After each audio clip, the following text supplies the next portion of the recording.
On a donc une salle de bain, pleine de moisis, qui a une hauteur sous plafond d'1,86 m. Au-dessus, il y a un grenier. Il faut remonter le niveau du sol d'au moins 80 cm. Et j'ai décidé de remonter le niveau du sol d'1,30 m. 1,30 m, c'est exactement la moitié de la hauteur de ce mur. Donc si je remonte le plancher à la moitié de la hauteur de ce mur, mon escalier qui va monter aura la même longueur que le deuxième morceau qui va aller dans le grenier. D'ailleurs, j'ai symbolisé ici le contour de l'escalier.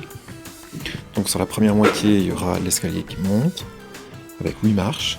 Et puis après, deuxième volet. Alors en haut, ça va être un petit peu petit. C'est juste. Il y a une poutre là, tu vois. Alors pour le plancher, je suis juste déçu parce que c'est cloué comme une... Je sais pas, ils avaient peur que ça s'envole. Regarde, tu vois, à chaque fois, la rainure du dessous, elle se casse, quoi. La rainure du dessus, elle est nickel. Et donc, peut-être que ça ne se verra pas, hein.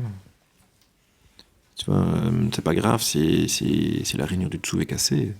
On s'en fout, on ne le verra pas. Il faudrait que je replante les coups au même endroit et à la main. Ça va être rigolo. Ouais, aujourd'hui, c'est pas une journée... c'est une journée sans. Mais bon, je me console, je me dis qu'il y a déjà un peu moins de désordre dans l'entrée. Il reste tout le bois. Alors ce matin, il y a le ramoneur qui est passé, il s'est occupé du poêle. Mais il manque une pièce, là.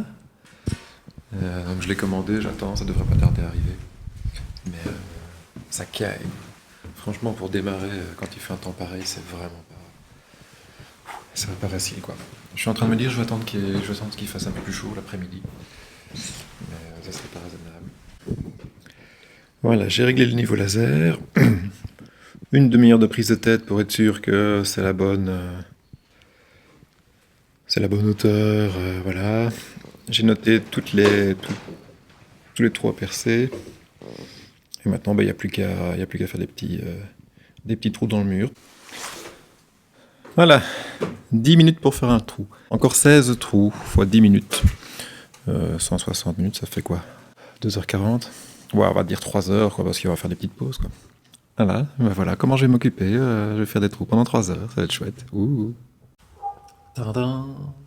Bon, voilà, déjà, tous les trous sont faits dans le mur. Dis-moi en commentaire si toi, t'aurais osé faire des trous dans ton mur, comme ça, sans étayer le plancher au-dessus. Voilà. Donc, comme t'as vu, j'ai fait des trous dans le mur, là, pour mettre mes madriers.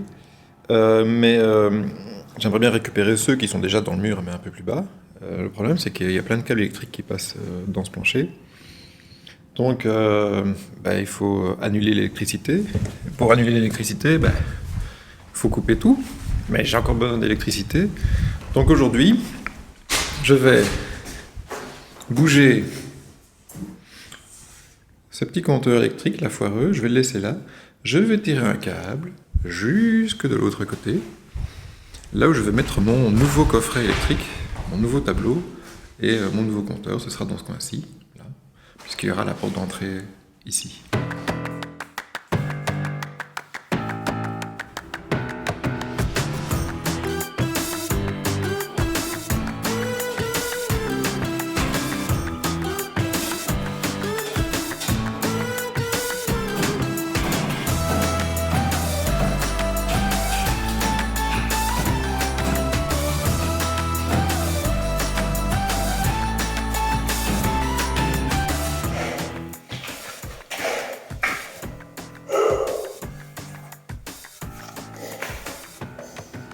Donc si tu te demandes pourquoi je casse le plafond, pour deux raisons. La première, c'est que je souhaite passer tous mes réseaux au plafond, donc l'électricité et le chauffage.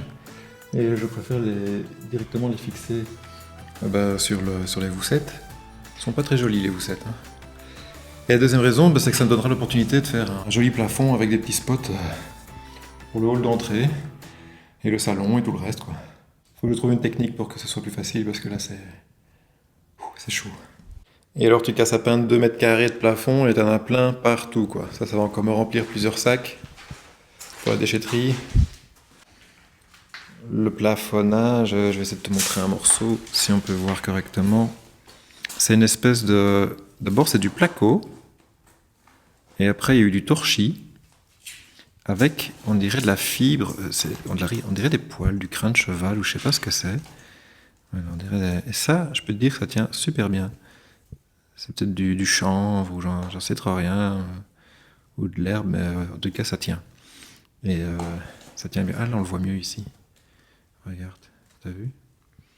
Voilà, donc, je sais pas ce que c'est. On dirait de la fibre animale, on dirait des cheveux, Si toi tu sais ce que c'est, n'hésite pas à me le dire en commentaire. Je suis curieux de savoir, à mon avis, on dirait du crin de cheval.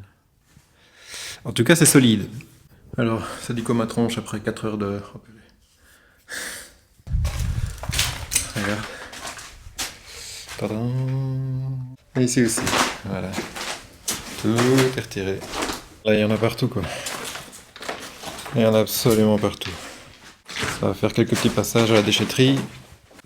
Donc demain matin, première heure, je vais embarquer tous ces sacs à la déchetterie. Et alors, une fois qu'ils seront vides, voilà, hein, j'ai encore une autre pièce. Et puis le pire, c'est que j'ai pas encore cassé le plafond de cette pièce-là.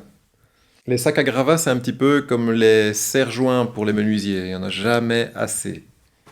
Oui, alors moi je voulais te dire, je préfère ces sacs à gravats, ces mini big bags comme ça. Je trouve ça vachement plus pratique que les autres sacs. Parce que là, tu peux mettre des grands morceaux. Tu dois pas t'embêter à faire des petits bouts pour que ça rentre. Voilà, tu fais des grands morceaux et hop. Voilà. L'inconvénient, c'est que comme c'est plus grand, tu peux les remplir un peu moins, hein, parce qu'après, il faut le soulever, le sac. Mais voilà, ici, c'est du plâtre, alors c'est assez léger. Je l'ai rempli à moitié, 2 tiers environ, ça dépend. Et ça va, c'est le moyen de les soulever, quoi. Bon, je vais pas demander à ma grand-mère de les transporter, mais moi, ça devrait aller.